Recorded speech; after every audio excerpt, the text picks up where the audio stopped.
His reviews will get you further than the film will ever go. If you give him just a moment of your time, he'll let you know which movies rock, which movies stink, which movies shouldn't have been released.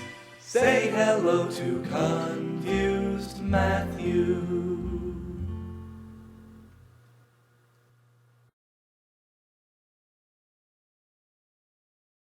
Welcome to a review of what has to be the oddest titled film I have ever been asked to give my 2 cents on.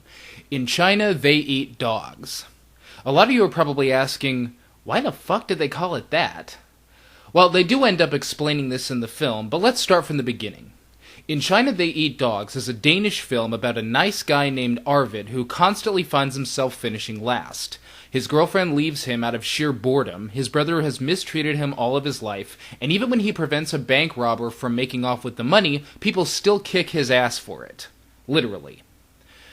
The suspect's wife later shows up and berates Arvid for sending her husband to jail, saying that they needed the money and he shouldn't have intervened on their happiness.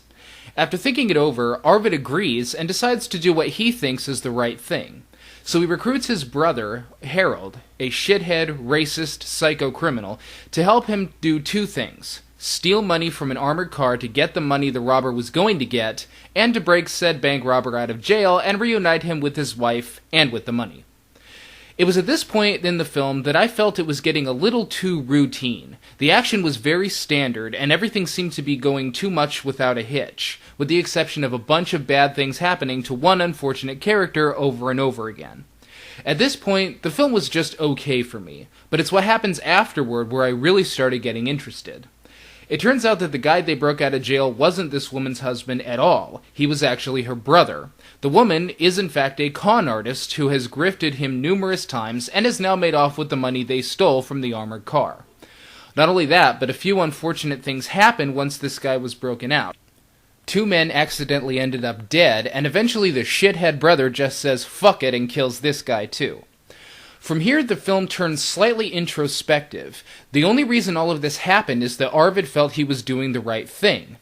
But he was duped. And here's where the title of the film comes in. His shithead brother tells him that he's not actually a shithead after all. No one is, because there is no objective right or wrong. He tells him that in China, you can eat a whole dog and nobody cares because people over there have just decided that it's okay to do so. This is the way he views everything else in his life, and he eventually convinces the brother of this as well. Now, I could be wrong about this, but I don't think the film was actually advocating anarchism. It was really just giving examples of anarchism and letting the audience think about it. Arvid eventually transforms from a nice guy to a guy that doesn't even believe in niceness or evil anymore at all. He ends up killing his girlfriend for trying to steal his TV and plans to flee the country. The film takes a lot of strange turns here and there that eventually leads up to a final shootout in the end. In that way, it kind of reminded me of Fargo, though not as good, with a job that was supposed to be simple eventually getting out of control.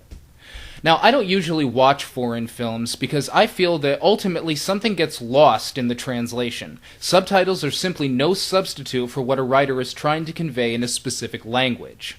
This is a fault of mine and not of the film's, but I always felt that the only way I could really understand a foreign film the way a writer wants me to would be to learn the language altogether.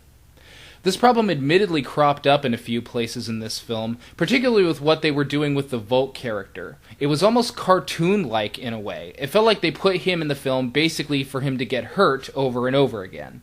I couldn't tell if the film was advocating racism, playing out racism, lampooning racism, or what. But the one thing I am pretty sure of is that this film doesn't seem to like gay people very much. This comes in clearest in the end. This is one of the strangest, most damn near out-of-place endings I've ever seen. With half the cast dead at the end of the film, suddenly their spirits rise up and an angel and demon both decide who goes where. With a film that was this grounded in the real world for 3/4 of its run, this was really, really strange. That's okay, I like strange. But I do wish that it had come into the film just a little bit earlier, because it was actually pretty interesting. Oh, the gay guy gets sent to hell just for being gay, by the way. But Arvid gets sent to heaven despite his bad actions because, to him, they weren't bad. He thought they were good, so they were. The writing is a little vague on how true that is, though, and if you think about it, it doesn't make much sense. I'm sure the gay guy was convinced that sleeping with men was good, so why didn't he get in? I'm trying to decide what kind of movie this was supposed to be. It kind of reminds me of a cross between Fargo and American Beauty, with a simple situation spiraling out of control, combined with a guy set in his ways who has an awakening. I don't know if I'd go so far as to say I liked this movie, but nor did I dislike it. I enjoyed it for what it was, and some of the issues and themes got my attention. So I'm going to go ahead and disagree with the film's message about the subjectivity of good and bad, and I'm going to call this one good. The end.